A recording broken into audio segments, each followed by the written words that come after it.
Hello बच्चों, आज हम 1857 की क्रांति के बारे में पढ़ेंगे। गवर्नर जनरल लॉर्ड कैनिंग के शासनकाल में घटित होने वाली 1857 की क्रांति भारतीय इतिहास की सबसे ज़्यादा महत्वपूर्ण घटना है। इस घटना पर जितना साहित्य लिखा गया है, शायद उतना भारत के इतिहास की किसी भी दूसरी घटना पर नहीं लिखा गया होगा। इस घटना को भारत का पहला स्वतंत्रता संग्राम, महान क्रांति, सैनिक विद्रोह, हिंदू मुस्लिम संगठित षड्यंत्र, इन सभी नामों से जाना जाता है। 1856 ईस्वी तक ब्रिटिश साम्राज्य अपने चरम बिंदु पर पहुंच गया था। इस साम्राज्य की स्थापना छल, बल, नीचता एवं शोषण से हुई थी। ऊपरी तौर पर ऐसा लग रहा था मानो भारतीयों ने अंग्रेजी साम्राज्य को धैर्य से स्वीकार कर लिया हो, लेकिन भारत के शांत वातावरण के नीचे एक भयानक ज्वालामुखी धधक रही थी। हालांकि पिछले 100 वर्षों में लगभग प्रति वर्ष भारतीय जनता ने किसी न किसी रूप में अपना असंतोष जताया था, लेकिन 1857 ईस्वी में भारतीय जनता के इस असंतोष रूपी ज्वालामुखी का भयंकर विस्फोट हो गया। इसने भारत में ब्रिटिश साम्राज्य की नींव को हिला दिया। इसी 1857 क्रांति के कारण हैं जिनको हम देखेंगे। कौन कौन से कारण हैं? वो है, पहला है राजनीतिक कारण। राजनीतिक कारण में पहला कौन सा है? अंग्रेज प्रशासकों की साम्राज्यवादी नीति। ब्रिटिश प्रशासकों की साम्राज्यवादी नीति ने 1857 ईस्वी क्रांति की आधारभूमि तैयार कर दी थी। 1757 ईस्वी से 1856 ईस्वी तक के ज़्यादातर ब्रिटिश गवर्नर जनरलों ने साम्राज्यवादी नीति का अनुसरण किया। साम्राज्यवादी नीति का मतलब बच्चों होता है अपने साम्राज्य का विस्तार करना। इस प्रकार जब अंग्रेजों ने कई भारतीय राज्य अपने साम्राज्य में शामिल कर लिए, तो शेष भारतीय राजाओं के मन में भी डर उत्पन्न हो गया कि उनके राज्य भी जल्दी ही ब्रिटिश साम्राज्य में मिला लिए जाएंगे। इस प्रकार अंग्रेजों की साम्राज्यवादी नीति से भारतीय जनता में असंतोष फैला, जिसकी परिणति 1857 ईस्वी की क्रांति के रूप में हुई। अब इसी में दूसरा कारण क्या है? लॉर्ड डलहौजी के लैप्स की नीति। इसमें क्या था? इसमें था कि लॉर्ड डलहौजी एक महत्वाकांक्षी और साम्राज्यवादी व्यक्ति था। वह ज़्यादा से ज़्यादा भारतीय रियासतों को जीतकर ब्रिटिश साम्राज्य का विस्तार करना चाहता था।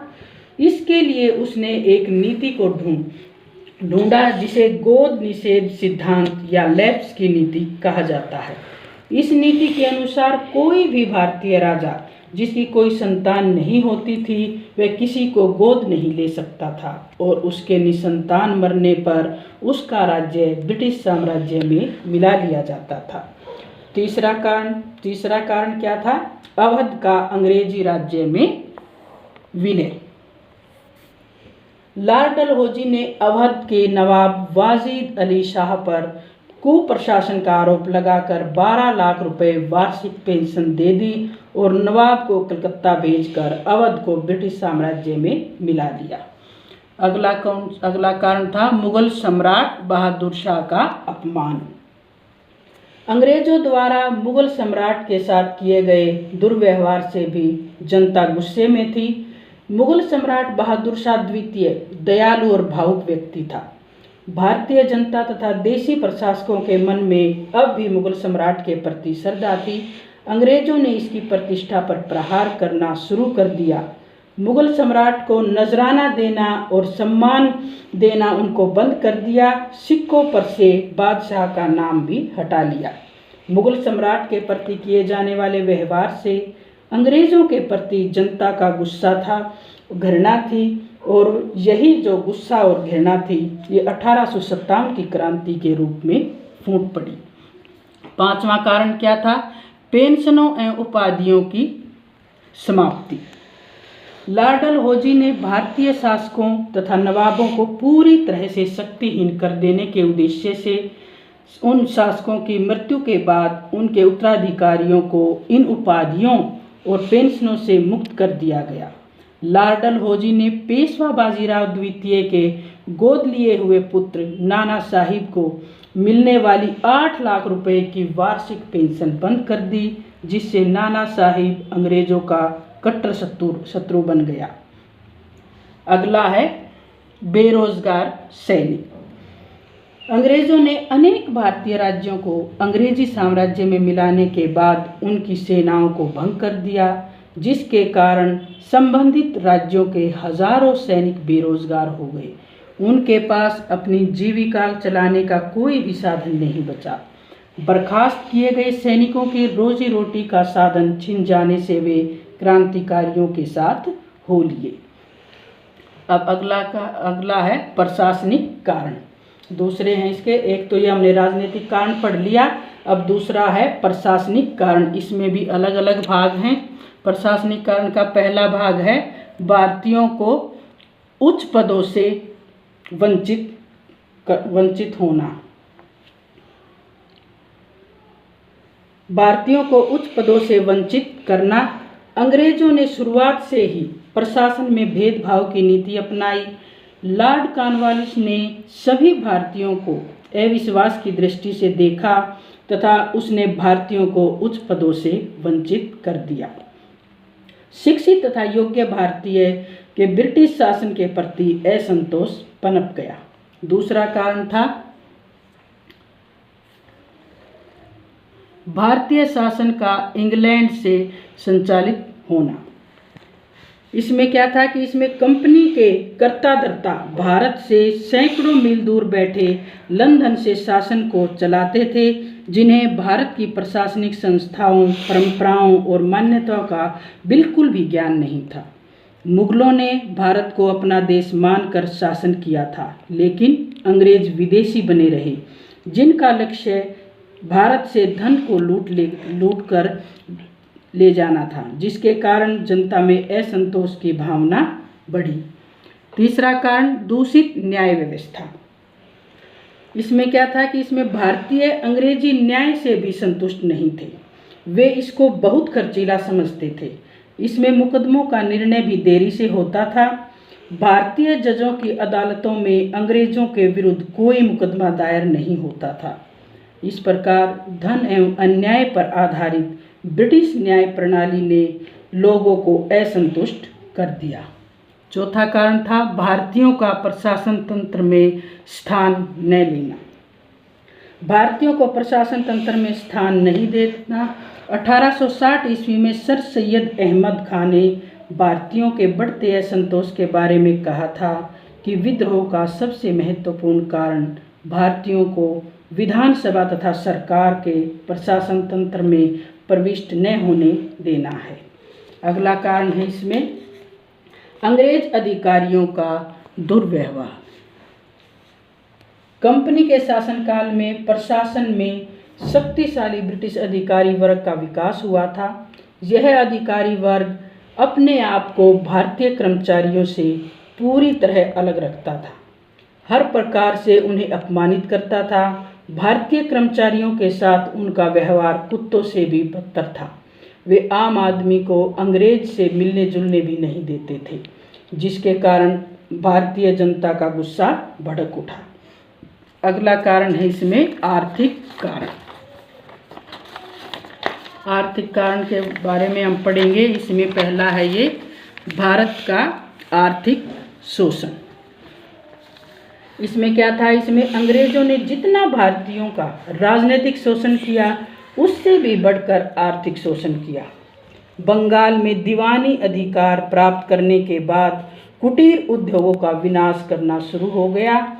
मुक्त व्यापार नीति के कारण इंग्लैंड के तैयार माल से भारतीय बाजार भर गए।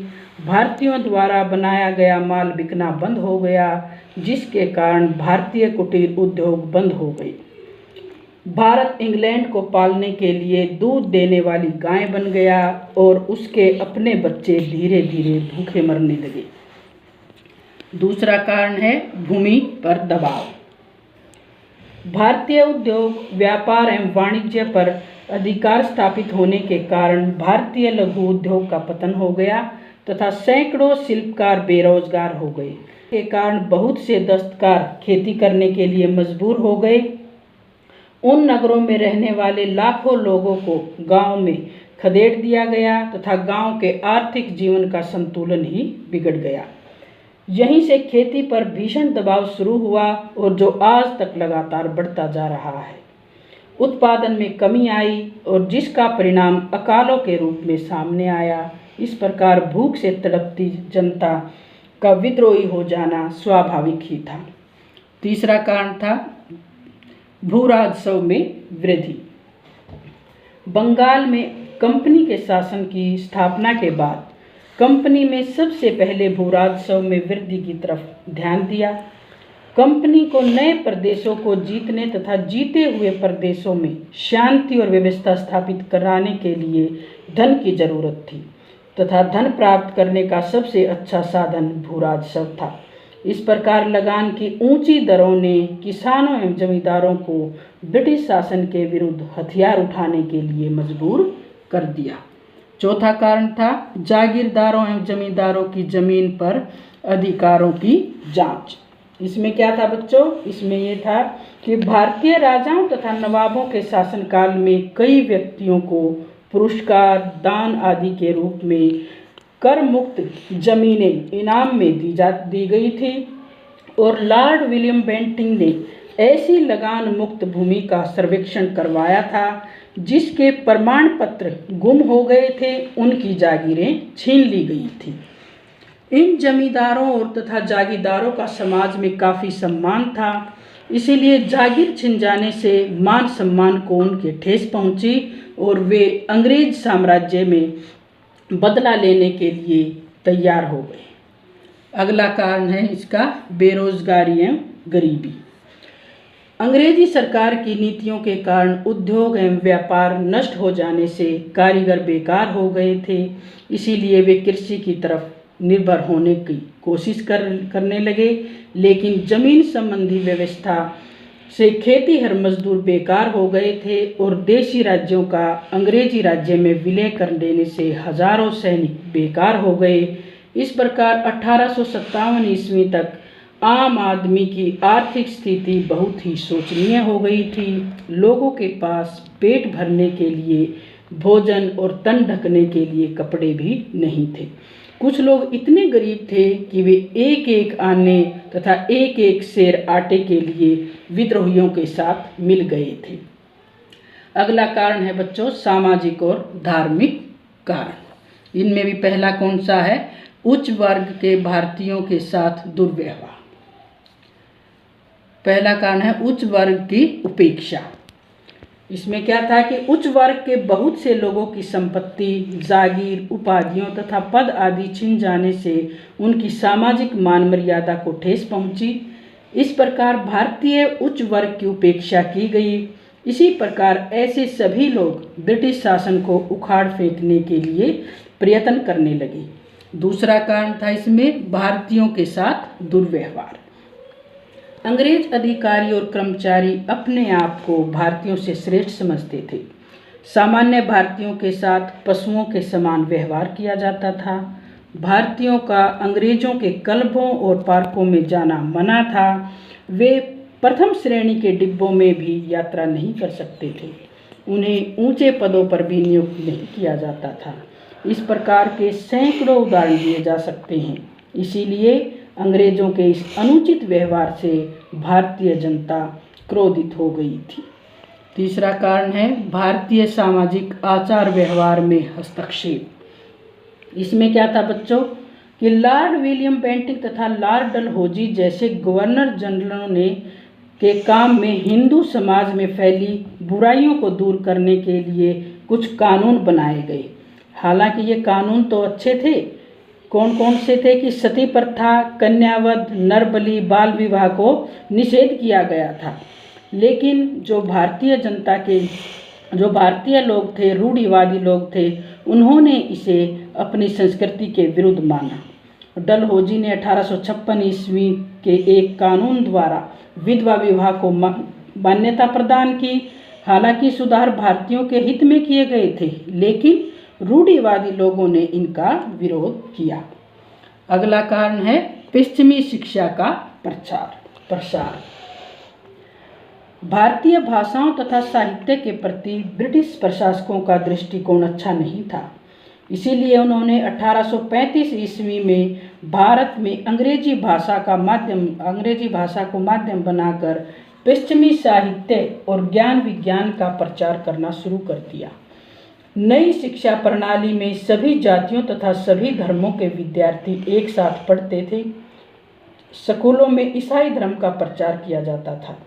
इसीलिए भारतीय जनता को विश्वास हो गया कि ब्रिटिश प्रशासक भारतीय नवयुवकों को पश्चिमी शिक्षा देकर उन्हें ईसाई बना लेगी। इससे उनके असंतोष में वृद्धि हुई, जो 1857 की क्रांति का कारण बनी। अगला पॉइंट है इसमें ईसाई धर्म का प्रचार। 1813 ईस्वी के चार्टर एक्ट में धर्म प्रचार को भारत आने की अनुमति दी गई थी।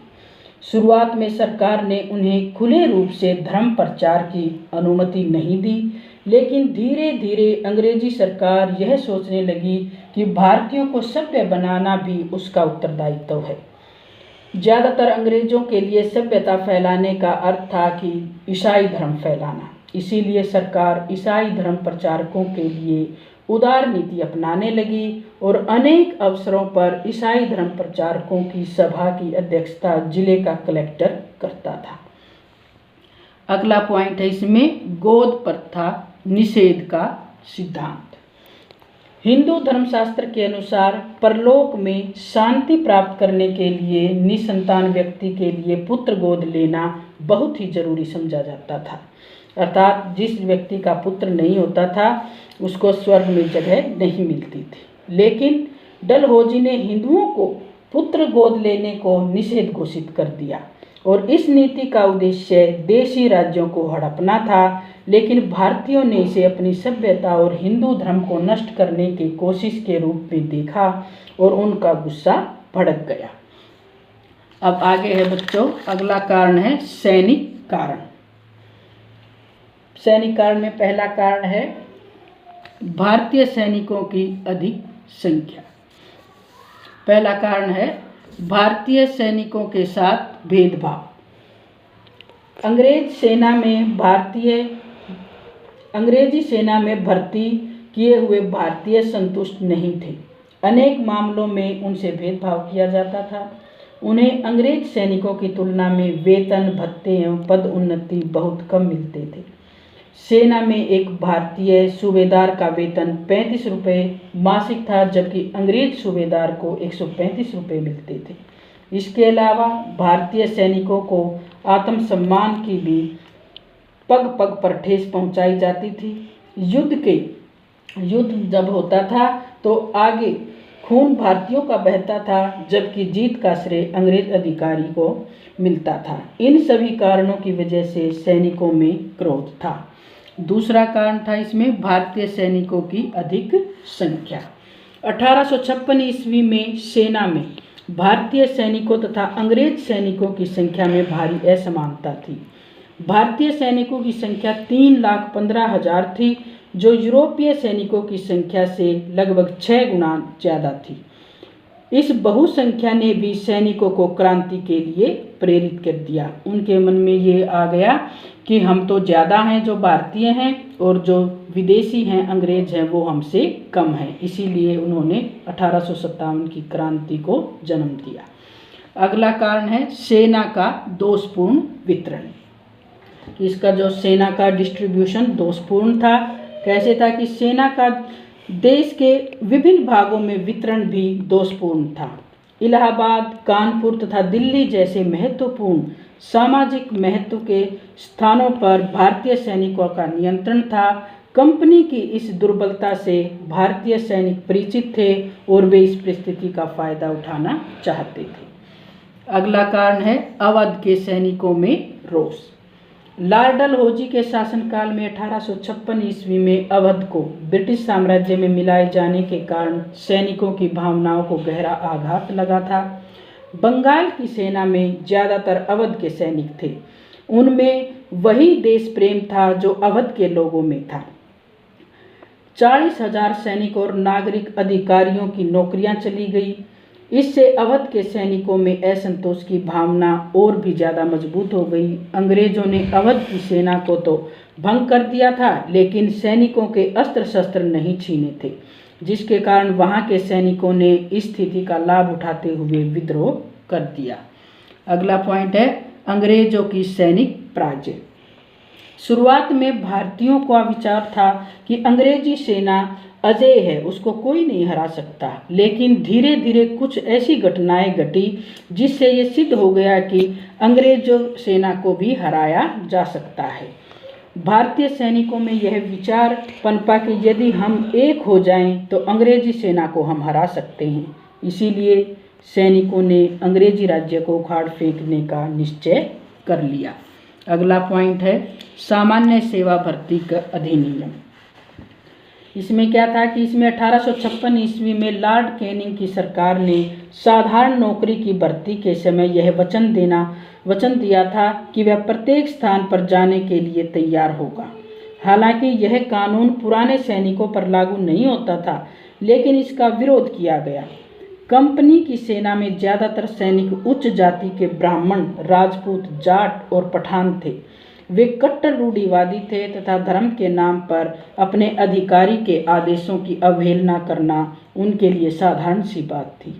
भारतीय सैनिक विदेश जाना यानी कि समुद्र पार जाना धर्म के विरुद्ध समझते थे। इसीलिए सामान्य सेवा अधिनियम पास हुआ तो इससे सैनिकों की धार्मिक भावनाओं को ठेस पहुंची। इसका आखिरी कारण है तात्कालिक कारण, जो था चर्बी वाले कारतूस। भारतीयों में यह विश्वास मजबूत होता जा रहा था कि अंग्रेज भारतीय सभ्यता और संस्कृति को नष्ट करना चाहते हैं। ठीक ऐसे वातावरण में चर्बी वाले कारतूसों की घटना हुई, जिसने भारतीय जनता के असंतोष रूपी बारूद के ढेर में चिंगारी का काम किया और चारों तरफ क्रांति की लपटें उठ खड़ी हुई। 1856 ईस्वी में सरकार ने सैनिकों को पुरानी बंदूकों के स्थान पर नई इनफील्ड राइफल नामक बंदूकें दी। इन राइफलों का प्रयोग किए जाने वाले कारतूसों को राइफल में भरने से पहले मुंह से काटना पड़ता था। इन कारतूसों को चिकना करने के लिए गाय व सूअर की चर्बी का प्रयोग किया जाता था। इस तथ्य की सूचना बंगाल की सेना में जंगल में आग की तरह फैल गई। इससे हिंदू और मुसलमान सिपाहियों की भावनाओं को ठेस पहुंची। उन्हें यह विश्वास हो गया कि उनके धर्म खतरे में है। विपिन चंद्र पाल ने लिखा है कि अफवाह उड़ी कि सरकार छिपे तौर पर धर्म परिवर्तन को बढ़ावा दे रही है। इस अफवाह से सिपाही और भड़क उठे। सरकार तथा ईसाई मिशनरियों के आपसी संबंधों ने अफवाह को और बल दिया और इस घटना के परिणाम स्वरूप सैनिक उत्तेजित हो उठे तथा बैरकपुर में तैनात एक युवा ब्राह्मण सैनिक मंगल पांडे ने 27 मार्च 1857 ईस्वी को अंग्रेज अधिकारियों पर हमला करके बगावत कर दी। अन्य सैनिकों ने भी चर्बी वाले कारतूसों के इस्तेमाल की मनाही करके ब्रिटिश सत्ता को चुनौती दी। जनता द्वारा सैनिकों का सक्रिय समर्थन किया गया।